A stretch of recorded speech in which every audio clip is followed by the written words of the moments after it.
খেলায় খেলায় নষ্ট করেন না, রোজাটা অবশ্যই আপনি রাখবেন।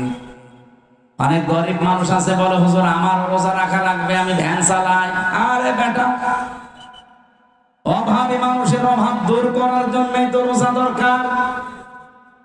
কারণ রোজার দ্বারা আল্লাহ যেটা মানুষকে তৈরি করে দিতে চায় তার নাম কি? তাকওয়া। বলেন বলেন, আরো জোরে বলেন। কোরআনে কারীমের সূরা বাকারার 183 নম্বর আয়াত আমরা পড়েছিলাম। এদিকে তাকান, দেখো তো আমরা নাকি না খেয়ে মারা যাবো। আরে ভাই, আমাদের বছরে 1 মাস না খেয়ে থাকা ফরজ। কালকে থেকে 1 মাস না খেয়ে থাকা কি? বলেন বলেন। কেন? আল্লাহর হুকুম তো আছে, আরো 27টা কায়দা আছে। রব্বুল আলামিন বলেন, ওয়া তাসামু খায়রুল লাকুম ইন কুনতুম তা'লামুন। যদি তোমরা রোজা রাখো, সিয়াম সাধনা পালন করো, তোমাদের জন্যই ভালো হবে, উপকার হবে যদি তোমরা বোঝো। আয়াতটা নিয়ে চিন্তা ভাবনা করলাম, না খেয়ে থাকার ভেতর আবার উপকার কি? কষ্ট হইতো। না খেয়ে থাকার ভেতরে কষ্ট, উপকার কিসের? 2টা বিষয় আমি পেয়েছি। 1 নম্বরে রব্বুল আলামিন বলেন, রমজানের দ্বারা যেহেতু আমার উদ্দেশ্য মানুষ তাকওয়া অবলম্বন করবে, ইয়াওমা নাহশুরুল মুত্তাকিনা ইলার রহমানি ওয়াফদা। সূরা মারইয়ামের 85 নম্বর আয়াত। কিয়ামতের ওই ময়দানে যখন লক্ষ কোটি কোটি মানুষেরা হাজির হবে, ওই ময়দান থেকে কিছু মানুষকে আল্লাহ আলাদাভাবে অতিথি বানিয়ে রায়্যান নামক দরজা দিয়ে প্রবেশ করাবে। তারা হচ্ছে মুত্তাকি। বলেন তো, রোজা রাখার দ্বারা উদ্দেশ্য কি? মুত্তাকি। বলেন বলেন। এরপরের আয়াতে দেখেন, ওয়ানাসুকুল মুজরিমিনা ইলা জাহান্নামা ওয়িরদা। রব্বুল আলামিন বলেন, যারা পাপিষ্ঠ এদেরকে আমি আল্লাহ তৃষ্ণার্থ, ওয়িরদা মানে তৃষ্ণার্থ, ক্ষুধার্ত অবস্থায় ধাক্কা দিতে দিতে জাহান্নামের দিকে নিয়ে যাব। আমি চিন্তা করলাম, ওয়িরদা দিল কেন আল্লাহ? এমনিতে ধাক্কা দেন, আমি জাহান্নামে পড়ে যাই, আবার আমাকে দুর্বল করবেন, তৃষ্ণার্ত করবেন, ক্ষুধার্ত অবস্থায় নিয়ে যাবেন কেন? আমার ছোট্ট মাথায় এসেছে এখান থেকে, পৃথিবীতে আল্লাহ রোজা দেওয়ার পেছনে যত কারণ, তার অন্যতম কারণ ধনীদেরকে আল্লাহ বোঝাতে চায় যে না খেয়ে থাকলে কি হয় দেখ। যেহেতু মানুষেরা অনেকেই না খেয়ে থাকে, ক্ষুধার্ত থাকে, তৃষ্ণার্ত থাকে, তাদের ওই দুঃখ কষ্ট যন্ত্রণায় ধনীদেরকে আল্লাহ বোঝানোর জন্য রোজা দিয়েছেন। এই রোজা যারা রাখে নাই, এই মুসলিম, এই পাপিষ্ঠদেরকে আল্লাহ এমন ধাক্কা দেবে যখন ক্ষুধার্ত এবং তৃষ্ণার্ত থাকবে। বলেন নাউজুবিল্লাহ। রোজা রাখার দ্বারা 3 নাম্বার উপকার যেটা, মানুষ যেহেতু মুত্তাকি হবে, দুনিয়ায় যেহেতু মুত্তাকিদের অনেক কষ্ট হয়, এই জন্য মুত্তাকি মানুষগুলো শুধু চোখ বন্ধ করতে দেরি হবে। ওয়া উযলিফাতিল জান্নাতু লিল মুত্তাকিনা গায়রা বাঈদ। রব্বুল আলামিন বলেন, আমার মুত্তাকি বান্দাদের দুনিয়ার জীবন শেষ হলে ওদের আর কোনো কষ্ট নেই, এমনকি জান্নাতেও হেঁটে যাওয়া লাগবে না। উযলিফাত এ শাব্দিক অর্থ হচ্ছে নিকটবর্তী করে দেবে আল্লাহ। আপনাকে জান্নাত ডাক দিয়ে কাছে নিয়ে তারপরে ঢোকাবে, আপনাকে হেঁটে জান্নাতে যাওয়া লাগবে না। গায়রা বাঈদ, দূরে থাকবে না। জান্নাত আপনার একেবারে কাছাকাছি আল্লাহ পাক পৌঁছিয়ে দেবে। জান্নাতের নিয়ম হচ্ছে, জান্নাতের কোনো দরজা বন্ধ থাকে না। হাত্তা ইযা জাউহা ওয়া ফুতিহাত আবওয়াবুহা। এই আয়াতটা আমি সেলখানায় যেয়ে বুঝেছি। এর আগে আমি বহু তাফসীর পড়েছি, আলেম যারা আছেন তাদেরকে বলছি। এবার আপনারা হয়তো এটা জেনেছেন কিনা আমার জানা নেই। জেনে যাবার পরে আয়াতটা আমার কাছে ক্লিয়ার হয়েছে এইভাবে। আল্লাহ পাক জাহান্নামের যত জায়গায় বর্ণনা দিয়েছেন কোরআনে, জাহান্নামের দরজাগুলো বন্ধ থাকবে, এই কথা আছে। জাহান্নামের দরজা কি থাকে? সব বন্ধ থাকে সব সময়, 24 ঘন্টা অলওয়েজ। এইটা পেয়েছি আমি। হাত্তা ইযা জাওহা ফুতিহাত আবওয়াবুহা, এখানে মাঝখানে ওয়া নেই। আল্লাহ পাক বলেন জাহান্নামের ফেরেশতারা যখন ধাক্কা দিতে দিতে ওকে জাহান্নামের গেটে নিয়ে যাবে, জাহান্নামের দরজা তো সব সময় বন্ধ থাকে। যিনি দারওয়ান ফেরেশতা আছে, মালিক দায়িত্বে, তিনি দরজা খুলে দেবে। প্রবেশ করার সঙ্গে সঙ্গে আবার দরজা আটক হয়ে যাবে। কিন্তু জান্নাতের দরজা কোন সময় আল্লাহ বন্ধ রাখে না, 24 ঘন্টা ওপেন রেখে দেয়। এই মানুষগুলো যখন জান্নাত কাছে নিয়ে এসে আপনাকে প্রবেশ করাবে, জান্নাতের দরজা তো বন্ধ নেই, খোলাই থাকবে। জেলখানায় গিয়ে আজটা বুঝলাম এইভাবে, আমি এর আগে জানতাম না যে জেলখানা এভাবে 24 ঘন্টায় বন্ধ থাকে। কিন্তু এখন দেখলাম যে জেলখানা কিন্তু 24 ঘন্টা তালা লাগানো। যখন কাউকে নিয়ে যায় তালা খুলে ভেতরে ঢুকিয়ে দেয়, আবার যখন ভেতর থেকে আসবে কেউ বের হলে আবার বন্ধ করে দেয়। জাহান্নাম আল্লাহ কিন্তু 24 ঘন্টা পাহারাদার দিয়ে বন্ধ করে রাখে দরজা। জান্নাতি মুত্তাকি বান্দাদের যে বর্ণনা বলছিলাম, এদের যেন কষ্ট না হয়, এজন্য জান্নাত কোনো দূরে থাকবে না, একেবারে কাছাকাছি নিয়ে এসে দেবে আল্লাহ। 27টা উপকারের কথা আমি তাফসিরে মাযহারিতে পড়েছি। আমি আলেমদেরকে বলছি নোট করে আপনি নিজে মানুষকে শোনাবেন। 1 নাম্বার উপকার হচ্ছে মাত্র 2017 সালে এটা আবিষ্কার হয়েছে, অটোফেসি। নাম শোনেননি? যে বিজ্ঞানী এটা আবিষ্কার করেছে ইউশোনারি ওসামি, এর বাড়ি জাপানে। চিকিৎসা বিজ্ঞানের উপরে গবেষণা চালিয়ে একটা নোবেল পর্যন্ত পেয়েছে, নোবেল পুরস্কার। 2017 সালে মানে চিন্তা ভাবনা করেছে মানুষের এই শরীর নিয়ে। ওরা বডির ভেতরে 2 কোটির উপরে কোষ তিনি পেয়েছেন। কত কোষ পেয়েছেন? 2 কোটি। কিন্তু এই 11-12 মাসে একাধারে মানুষ যখন খাবার খেতেই থাকে, তখন ওই পাশাপাশি কিছু কোষ তৈরি হয়। ওই কোষগুলো শরীরের এই 3.5 হাত বডিতে 2টা ক্ষতি করে। 1 নম্বরে আপনার শরীরে হয় ক্যান্সার হবে, না টিউমার হবে। বিজ্ঞান এখন 5.5 কেজি রক্ত পেয়েছে আমাদের শরীরে। এই 5.5 কেজি রক্তের ভেতরে 5 প্রকার ক্যান্সার হয়, আর টিউমার হয় 3 জাতের। হয়তো কোনোটা ফুলে ওঠে, কোনোটা ভেতরে থাকে, কোনোটা ফলেও না ভেতরেও থাকে না, রক্তের সাথে আস্তে আস্তে মিশে যায়। এই যে কোষ সেগুলো বৃদ্ধি হয়েছে 11-12 মাস ধরে, এইগুলোর কারণে এই সমস্যাটা তৈরি হয়। চিন্তা করলেন কিভাবে এই কোষ থেকে মানুষকে মুক্ত করা যায়। 13 বছর একাধারে গবেষণা করেছিলেন।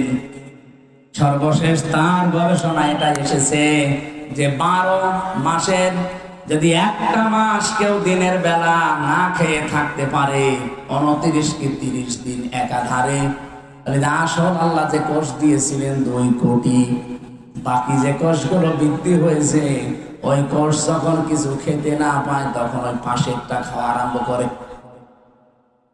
আল্লাহর দেওয়া কোষগুলো এই অটোমেটিক তৈরি হওয়া কোষগুলোকে খেতে খেতে 30 দিনে পুরাটা সাবাড় করে ফেলে। 30 দিন যদি একাধারে খেতে থাকে, ওর শরীরে অতিরিক্ত আর একটা কোষও বাকি থাকে না। তার মানে কোষ যখন অতিরিক্ত নেই, আপনি ক্যান্সার থেকে বেঁচে গেলেন, আপনি টিউমার থেকে বেঁচে গেলেন।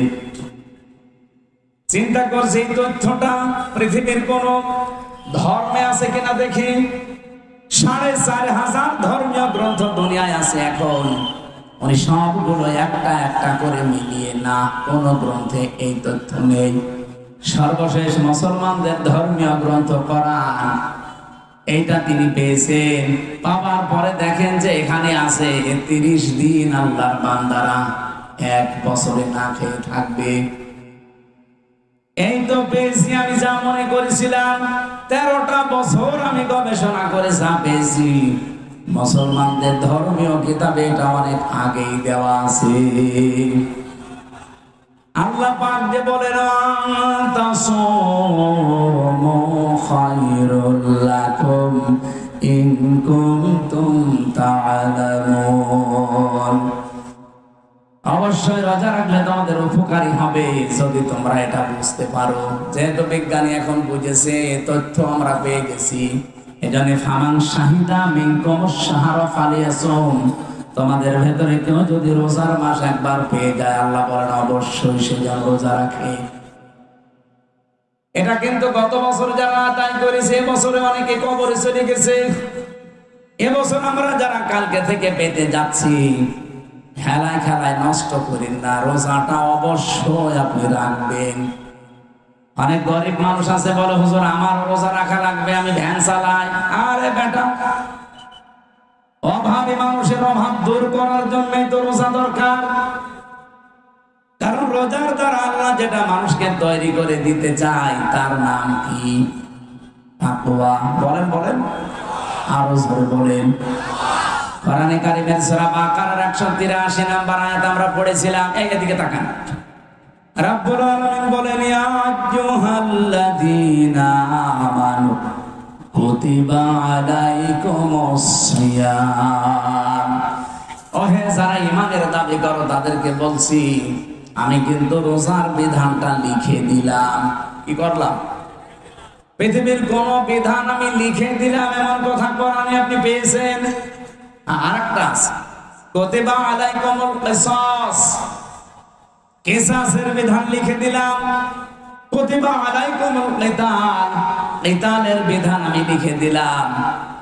এই দুইটা ছাড়া পুরা কোরআনে আমি কোন বিধান আল্লাহ লিখে দিয়েছেন পাইনি। হ্যাঁ পেয়েছি, ওগুলো আল্লাহ ফরজ করেছেন, এজন্য সেখানে ফারাদ ওয়াজ পাবেন, ফারাদুন। কিন্তু রমজানের ব্যাপারে আল্লাহ কথা বলতে গিয়ে বলেন কুতিবা আলাইকুমুস সিয়াম, আমি কিন্তু লিখে দিলাম সিয়ামকে। আজকের এই জমিনটা যদি আমি সভাপতি সাহেবকে বলি যে স্যার আপনাকে আমি দিয়ে দিলাম, কোন দাম আছে আমার এই কথা? বলেন বলেন। যদি এটা সই স্বাক্ষর করে দলিল করে ইসলাম করে বলি এই জেনে এই জমির দাম এখন 1 বিঘা 20 লাখ, এই কথা বলেন। এখানে ব্যক্তি তো একই, আগে দিয়েছিলাম মুখে মুখে, এখন আমি দলিল করে লিখে সই স্বাক্ষর করে দিয়ে দিলাম, দাম হয়ে গেছে আকাশ আর পাতাল। আগেরটা কোনো মূল্যই ছিল না, পরেরটার মূল্য 20 লাখ। কথা বলেন ঠিক কিনা? আর রব্বুল আলামিন বলেন আমি রোজা তো তোমাদের জন্য ফরজ করেছি ফারাদ ওয়াজ দিয়ে না, কাতাবা দিয়ে। আমি কিন্তু লিখে সই স্বাক্ষর করে দিয়েছি। এত দামি বিধান এটা আমি আল্লাহর কাছে। পৃথিবীর অন্যান্য বিধানগুলো আমি দুনিয়ায় নাযিল করেছি জিবরাইলকে দিয়ে, আর রোজাটা নাযিল হয়নি, এটা আমি আল্লাহ নিজে আমার রাসূলকে আরশে নিয়ে উপহার দিয়েছি। বিশ্বনবী মুহাম্মদ রাসূলুল্লাহ 50 ওয়াক্ত নামাজ পেয়েছিলেন। ভালো করে শুনবেন, আমি বলার জন্য বলছি, শোনার জন্য শুনবেন না, এখানে কিছু নেওয়া লাগবে। 50 ওয়াক্ত নামাজ পেলেন তিনি, 6 মাস রোজা পেলেন, আনন্দে আসছিলেন। প্রতিমধ্যে হযরতে মুসা নবীর সাথে দেখা। হযরতে মুসা ডাক দিয়ে বলেন ইয়া রাসূলুল্লাহ, আপনার মর্যাদা আমার সাথে বেশি, কিন্তু অভিজ্ঞতা আপনার সাথে আমার বেশি, কারণ দুনিয়ার জীবন আমি পার করে এসেছি। আপনি তো জানেন না বাস্তবতা কি। আপনার উম্মতের যে অবস্থা, 60-70 বছরের বেশি ছাড়া বাঁচে না, আর আমার উম্মত 1500-2000 বছর হায়াত পেয়েছে। ওরা পাহাড় কেটে বাড়ি বানিয়েছে, এত শক্তিশালী ছিল। একমাত্র একটা রোজা ছিল বছরে, আর একটা মাত্র নামাজ ছিল 1 ওয়াক্ত সারা দিনে, তাই আমার উম্মতরা পড়তো না। আর আপনার উম্মত এত ওয়াক্ত নামাজ দিয়েছে, 6 মাস রোজা আপনি আনন্দ করেন, পারবে না। আপনি জান আল্লাহকে একটু কমান। উনি 1 বার 2 বার 3 বার তাই 9 বার ফেরত পাঠিয়েছিলেন। প্রতিবার 5 ওয়াক্ত করে আল্লাহ কমিয়েছেন, 5 নং 45 ওয়াক্ত। হযরত মুসা বললেন না, হবে না, আরেকবার যান। বিশ্ব নবী বলেন, হে ভাই মুসা, কি বলেন আপনি? আল্লাহ আমারে দিতে চান আর আপনি বলেন কমান। আমার লজ্জা করছে, আমি আর যেতে পারবো না। আমার উম্মতের ব্যাপার আমি জানিও, পড়বে কি না পড়বে আমি দেখবো, আমি আর যাবো না। সঙ্গে সঙ্গে জিবরাইলকে ওই জায়গায় পাঠিয়ে দিয়েছিলেন। তখন তিনি ষষ্ঠ আকাশে আছেন। রব্বুল আলামিনের ফেরেশতা জিবরাইল এসে বলে, ইয়া রাসূলুল্লাহ, আল্লাহ আমাকে পাঠিয়েছেন দুইটা বিষয় জানানোর জন্য। এক নম্বরে, আল্লাহ যেহেতু সিদ্ধান্ত নিয়ে রায় দিয়েছেন, ওয়াতাম্মাত কালিমাতু রাব্বিকা সিদকাও ওয়া আদলা লা মুবাদদিলা লিকালিমাতিহি ওয়া হুয়াস সামিউল আলীম। বলেন আল্লাহু আকবার। সূরা আনআম 115 নম্বর আয়াত খুব ভালো করে খেয়াল করবেন। এখন সেই শিক্ষাটা আসবে, এটা নিয়ে বাড়ি যাওয়া লাগবে। শুধু এসেছেন চলে যাবেন না। এই জন্য আমি মাহফিল করি না। আমি কিছু দেব এমন যেটা কোরআন হাদিসের সাথে মিলে গেলে আপনাকে নিয়ে বাড়ি যাওয়া লাগবে। কথা বলে না কেন? এখানেই রেখে চলে যান, তাহলে আপনার ওয়াজ শুনতে আসার দরকার কি? বলেন তো, বাড়ি নিয়ে যাবেন কিনা? হ্যাঁ, বাড়ি নিয়ে যাবেন না? আওয়াজ পাওয়া যাচ্ছে না, যাবেন? রব্বুল আলামিন এক নম্বরে বলেন, আমার কোরআনে যত তথ্য আছে সব সত্য। দুই নম্বরে, যত তথ্য আছে সব ইনসাফপূর্ণ। তিন নম্বরে, আমার কথা কোনদিন রদ বদল হবে না, পরিবর্তন হবে না। আল্লাহর কথা যেহেতু পরিবর্তন নেই, আপনি বারবার এসেছিলেন, এই জন্য আপনার কনসিডারের কারণে আল্লাহ কমিয়ে দিয়েছেন। আল্লাহ যেহেতু ওটা লিখে ফেলেছেন একবার, ওটার পরিবর্তন রদ বদল হয় না। আপনার উম্মতদেরকে বলে দেবেন, যদি তারা 5 ওয়াক্ত নামাজ সঠিকভাবে শিক্ষা নিয়ে পড়তে পারে, আর 1 মাস রোজা যদি হক আদায় করতে পারে, আল্লাহ পাক তাদেরকে 6 মাস রোজা রাখা 50 ওয়াক্ত নামাজ পড়ার সওয়াব দিয়ে দেবে। সেই উম্মত আমরা, সেই রোজা আমাদের সামনে। বগুড়াবাসী, এখান থেকে 3 নাম্বার যে কায়দাটা, লা মুবাদদিলা লিকালিমাতি, যেটা জিবরাইল আলাদা ভাবে শুনিয়েছেন, হে নবী, আপনার শুধু কনসিডারের কারণে আল্লাহ কিন্তু কমিয়েছে, কিন্তু সওয়াব কমাবে না। যদি 5 ওয়াক্ত হক আদায় করে পড়তে পারে, রোজা রাখতে পারে, আমি আল্লাহ ওইটাই রাখবো যেটা আগে দিয়েছিলাম। কারণ আল্লাহর কথায় কোনো পরিবর্তন, জোরে বলা লাগবে, আল্লাহর কথায় কোনো পরিবর্তন।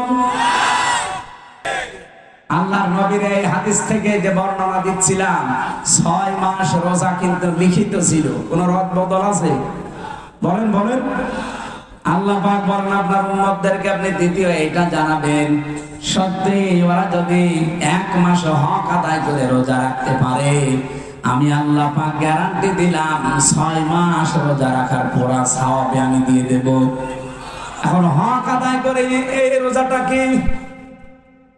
বিশ্বনবী বলেন, মান সামা রমাদানা ঈমানা ওয়া ইহতিসাবান গফিরা লাহু মা তাকদ্দামা মিন যামবি। এদিকে তাকান, এখানে শিক্ষা আছে। যে ব্যক্তি রোজা রাখে রমজান মাসে ঈমান এবং ইহতিসাবের সাথে, এটা কি? দুইটা বিষয়ে হাদিস আমরা সেই জন্মের পর থেকে শুনেছি, কিন্তু কোনোদিন চিন্তা ভাবনা করেছেন এখানে কি দিয়েছেন আল্লাহ।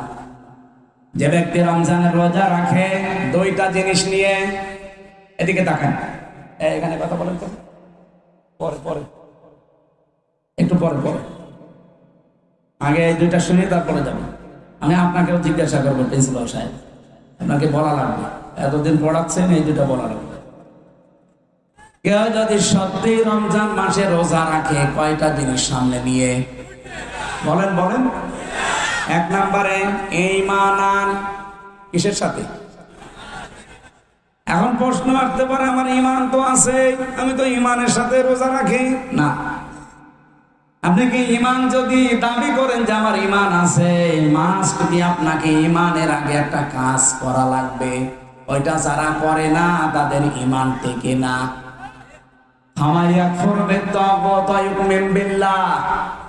আল্লাহ পাক নিজে বলেন, সূরা বাকারা 256 নম্বর আয়াতের মাঝের অংশে আছে, কেউ ঈমান আনতে চাইলে তার প্রথম কাজ হবে সে যেন তাগুতকে ছেড়ে দেয়। তাগুত কাকে বলে? তাগুতের অর্থ চারটা। এক নাম্বার তাগুত হচ্ছে ওই শক্তি সে আল্লাহর হুকুম নিজে মানে না, অন্য কেউ মানবে মানতেও দেয় না। বলেন তো এই তাগুত পৃথিবীতে নেই? হ্যাঁ বলেন না কেন? চারিপাশে আমাদের এই শক্তি আছে, নিজেও মানে না, কেউ মানবে মানতেও দেয় না। দুই নম্বরে তাগুত শয়তান। দুই নম্বরে কি? তিন নম্বরে তাগুত মানুষের তৈরি করা আইন। এটা আপনার ঘা লেগে গেল না? আমি কি গোপন করে দেব? গোপন করার জন্য আসি না, গোপন করলে আমার ওয়াজ শোনাও যায় না। সুতরাং মানুষের তৈরি করা আইন যারা দুনিয়ায় প্রতিষ্ঠা করার কাজ করেন, আপনি কিন্তু তাগুত। আপনার ঈমান এখনো আনাই হয়নি। আর আপনার এই যে ঈমান দিয়ে আপনি রোজা রাখবেন, রোজার যে পরবর্তী শব্দ গফিরা লাহু মা তাকদ্দামা মিন যামবি, আপনার সব অপরাধ আল্লাহ মাফ করে দেবে। দেবে কি করে? আপনি তো রোজা রেখেছিলেন ঈমান ছাড়া। আপনি কি মনে করেন যে পৃথিবীর অন্যান্য ধর্মে যারা আছে তারা রোজা রাখে না? আমি বাইরের দেশগুলোতে ইহুদিদের সাথে মিশেছি, খ্রিস্টানদের সাথে মিশেছি, বৌদ্ধদের সাথে মিশেছি, আর মুশরিক তো পাশে আছে। এদের সাথে তো পিরায় পিরায় দেখা হতো আগে। কারণ এই বাংলাদেশের ছাড়া আমার বেশি অনুষ্ঠানগুলো ভারতে হয়েছে। আশপাশে কোনো প্রদেশ আমার বাক নেই। এটা আপনাদের চাইতে ওদের সাথে আমার মেলামেশা বেশি আছে। দেখেছি এই বিশ্বের যে কয়টা নাম বলছি, প্রত্যেক জাতি কম বেশি রোজা রাখে, কিন্তু তাদের রোজা আমাদের আল্লাহর নির্দেশ এবং রাসূলের দেখানো পথে না। খ্রিস্টানরা রোজা রাখে, ওরা ইফতারি করে না। ইহুদিরা রোজা রাখে, ওরা সেহরি করে না।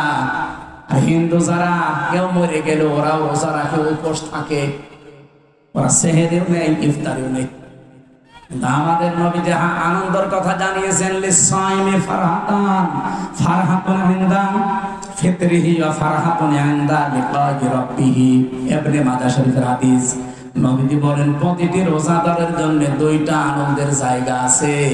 এক নম্বরে ও যখন ইফতারি নিয়ে বসবে সারা দিনের পরে, তখন একটা আলাদা আনন্দ আল্লাহ তাকে দান করবে। দুই নম্বরে যখন রোজাদাররা রায়ান নামক দরজা দিয়ে প্রবেশ করে আল্লাহর সাক্ষাৎ পাবে, এটা সবচাইতে বড় আনন্দের বিষয়। অন্যান্য জাতির রোজা কি আমাদের মতো? বলেন বলেন। প্রথম নম্বরে কি বললাম? রোজা রাখতে হলে আপনাকে এক নম্বরে ঈমান ঈমানের সাথে, আর ঈমান আনতে হলে আগে আপনাকে তাগুত ছাড়া লাগবে। যারা আল্লাহর বিধান মানে না, মানতে দেয় না, এটা মাইনাস, শয়তান মাইনাস। এখন যদি বলেন শয়তান পাবো কোথায়? আছে শয়তান নেই? যারা অহংকার করে তারা শয়তান, যারা অপচয় করে তারা শয়তান, যারা যৌনতা ছড়ায় তারা শয়তান। এরকম সৃষ্টিতে নেই। আসতে বলেন কেন নেই? শয়তান খোঁজা লাগে। শয়তান তো তারা যারা অহংকার করে, শয়তান তারা যারা অপচয় করে, শয়তান তারা যারা নিজেদেরকে যৌন অঙ্গ যেগুলো গোপন রাখা দরকার এগুলো মানুষকে দেখায়। শয়তান খোঁজার জন্য আমেরিকা যাওয়া লাগবে? বগুড়াতেও শয়তান আছে না? এইগুলো থেকে মুক্ত হবে। তিন নম্বরে মানুষের তৈরি করা আইন যারা কায়েম করতে চায় এরা শয়তান। এই তাগুতের সাথে যারা আছেন তাদের রোজা হচ্ছে না, এগুলো ছেড়ে দিয়ে রোজা রাখেন, ঈমান হইল। দুই নম্বরে ইহতিসাব মানে এটা হিসাব থেকে এসেছে। আপনাকে একেবারে পঙ্খানো হিসাব নিকাশ করে করে সামনের জীবন আপনি চালাবেন। কি দিয়ে? অল ফুরকান। কোরআনের 55টা নাম আছে, তার একটা নাম হচ্ছে ফুরকান। নাম কি? সত্য মিথ্যা পার্থক্য করে বাকি জীবন আপনাকে চালানো লাগবে। আমি বলেছিলাম না আজকে একটা ফরজ জানাবো, আর সব ফরজের বড় ফরজ জানাবো। ফরজ হচ্ছে রমজানের রোজা, আর সব ফরজের বড় ফরজ হচ্ছে কোরআন দিয়ে হক আর বাতিল পার্থক্য করে বাকি জীবন চালানো। এই ফরজটা মানা যাবে না, এইটা এখন দরকার। রমজান আসবে, চলেও যাবে 30 দিন পর, কিন্তু আপনি যদি হক আর বাতিল পার্থক্য করে কোরআন দিয়ে জীবন চালাতে না পারেন, আপনার বড় ফরজ আদায় হয়নি, কিয়ামতে ধরা খাবে। আল্লাহ তাআলা এগুলো এমনি দেয়নি আপনাকে। ইউরিদুল্লাহু বিকুমুল ইসরা ওয়া লা ইউরিদু বিকুমুল উসরা ওয়া লিতুকমিলুল ইদ্দাতা ওয়া লিতুকাব্বিরুল্লাহা আলা মা হাদাকুম ওয়া লাআল্লাকুম তাশকুরুন। ইয়াদের ব্যাখ্যা আমি পড়েছি। আমার উপরে কথা বলে কারা কইরা? শেষ করে দেবো নাকি? বেশি রাত হয়ে গেছে, সেহরি খাওয়া লাগবে আজকে নাকি? সেহরি কালকে, ইনশাআল্লাহ কালকে। আরেকটু কথা বলবো না, শেষ করে দেবো। রোজা রাখাই লাগবে, মাস্ট বি। আর হক আর বাতিল পার্থক্য করে কোরআন দিয়ে সামনের জীবন চালানোই লাগবে। তাছাড়া রোজার কোনো উপকার আপনি পাবেন? বলেন। রোজাদারের জন্য অন্যতম উপকার হচ্ছে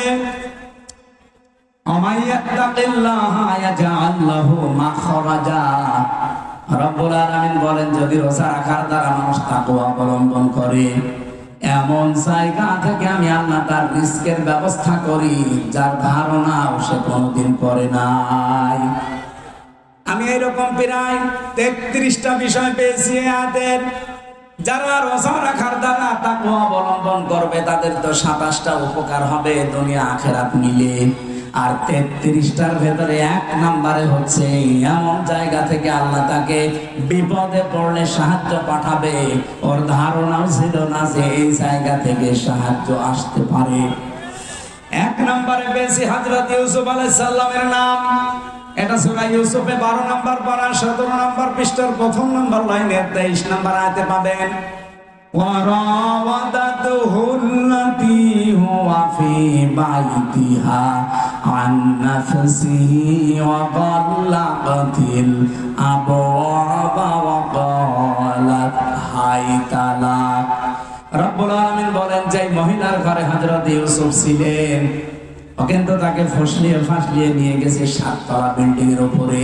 7টা দরজায় তালা লাগিয়েছে, নিজের কাপড় চোপড় সবগুলো খুলেছে আর ডাক দিয়েছে, ওয়াকালাত হাইতা লাক, আমার দিকে আসো। হযরত ইউসুফ প্রথমে তিনি বললেন, ক্বালা মাআযাল্লাহ ইন্নাহু রাব্বি আহসানা মাসওয়ায়া ইন্নাহু লা ইউফলিহুজ জালিমুন। আল্লাহর সাহায্য চাই, আমার রব। এখানে রব বলতে আমার যিনি দায়িত্বে আছেন, আপনার স্বামী আজিজে মিসর, এই লোকটা আমার দায়িত্বশীল, তার আমানত আপনি। আমি আপনার খেয়ানত করতে পারি না। ইন্নাহু লা ইউফলিহুজ জালিমুন। খেয়াল করেন, ইউফলিহু এটা মুজারে, বর্তমান ভবিষ্যৎ, প্রেজেন্ট ফিউচার। ইউসুফ নবী ওখানে যে মহিলাকে উদ্দেশ্য করে কথা বলছিলেন, ওখানে মহিলা কয়জন ছিল? আর জোরে বলেন। তাহলে একজন দিলে জালেম দিতে পারতেন, জালিমুন দিলেন কেন? হযরত ইউসুফ যদিও জুলাইখাকে উদ্দেশ্য করে কথাটা বলতে চেয়েছেন, কিন্তু কিয়ামত পর্যন্ত হাজারো জুলাইখার বোন আসবে। কথা বলেন না কেন? হযরত ইউসুফ আল্লাহকে জানাতে চেয়েছিলেন এবং ওই মহিলাকে শোনাতে চেয়েছিলেন, কোনদিন কোন জালেম সফল হচ্ছে না, হবে না। ওই আয়াতটা কোরআনে এখনো আছে না নেই? আরো জোরে বলেন, আছে না নেই? সুতরাং যারা জালেম হবেন, চর্মচোখে মনে হবে হ্যাঁ অনেক কিছু পাচ্ছি, অনেক উন্নতি হচ্ছে।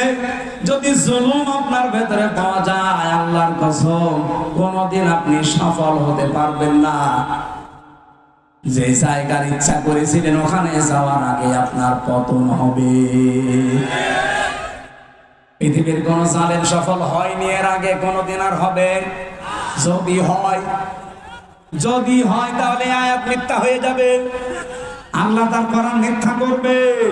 এখানে কোন জালেমকে আল্লাহ সফল হতে দেয় না। আর জালেমের বিরুদ্ধে আল্লাহ নিজে কিয়ামতে মামলা দায়ের করবে। বাংলাদেশের 1628 জন মানুষ দায়িত্বে ছিল, এখনো 100 জনের প্রায় 90 জন ওই রকম মানুষই আছে, যারা এই 3টা নাম নির্বাচন করেছে, ডিসি, এসপি, টিওনো। আমার মনে হয় এগুলোকে সব এই মুহূর্তে ছাঁটাই করা দরকার। কারণ এরা যদি থেকে আবার নির্বাচন হয়, সংস্কার না করে ওই আবার দিনের ভোট রাতে হবে, আবার 154 জন হবে। কথা বলছে না কেন?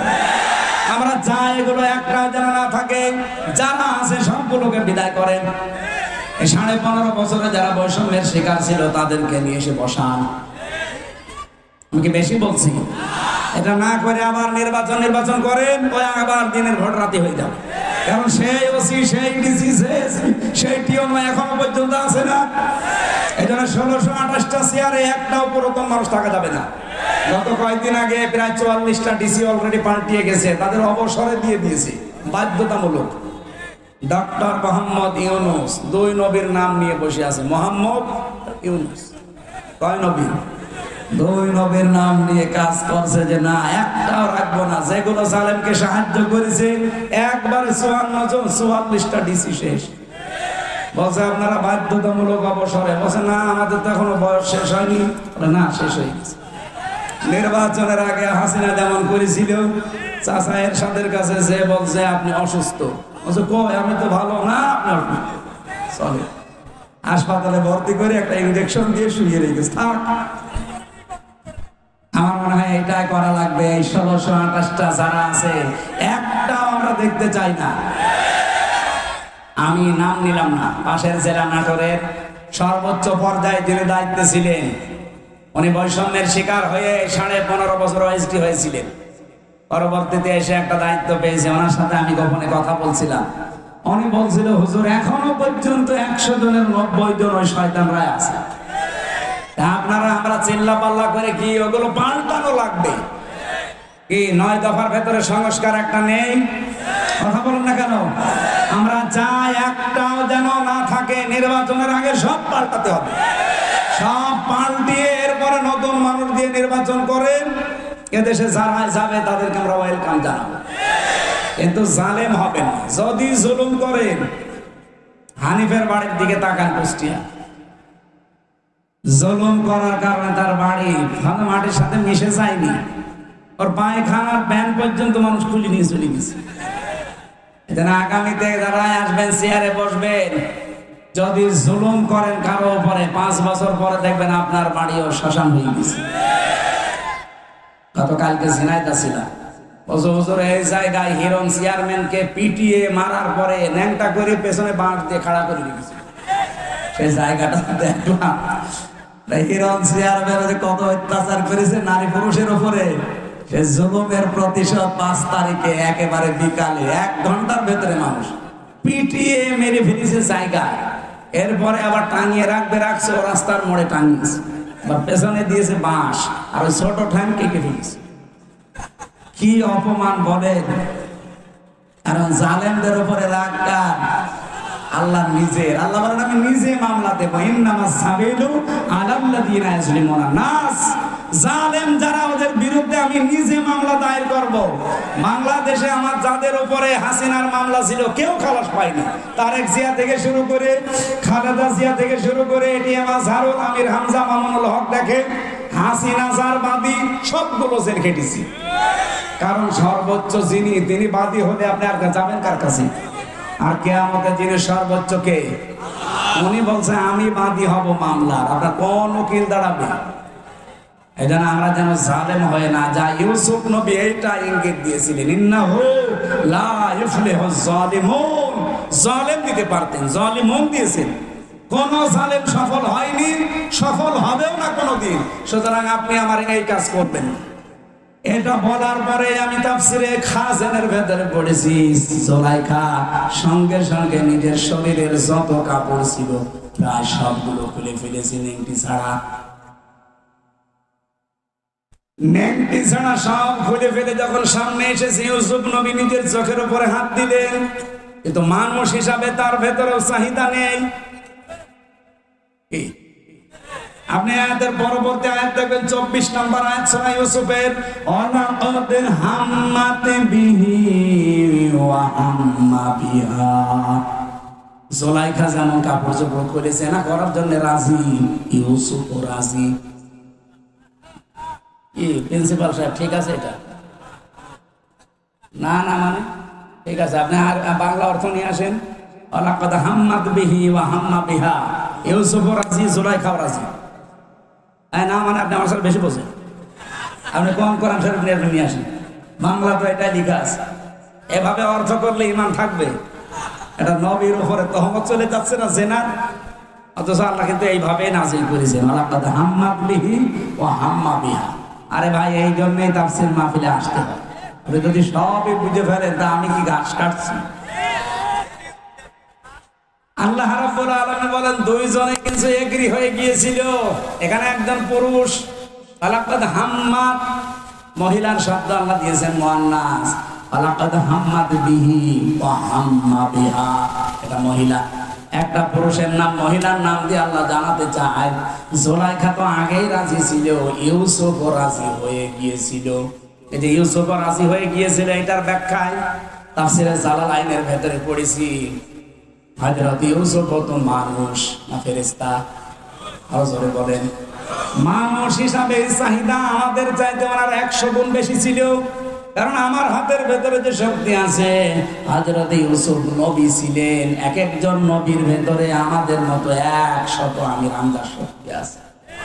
আমি মেয়েদের দেখলে যদি কন্ট্রোল হতে না পারি, আর তাও যেমন তেমন কালো ধলা, আর উনি পেয়েছে বিশ্ব সুন্দরী, তাও উলঙ্গ। চিন্তা করতে পারেন, পৃথিবীতে আমি 4 জন মহিলার নাম পেয়েছি।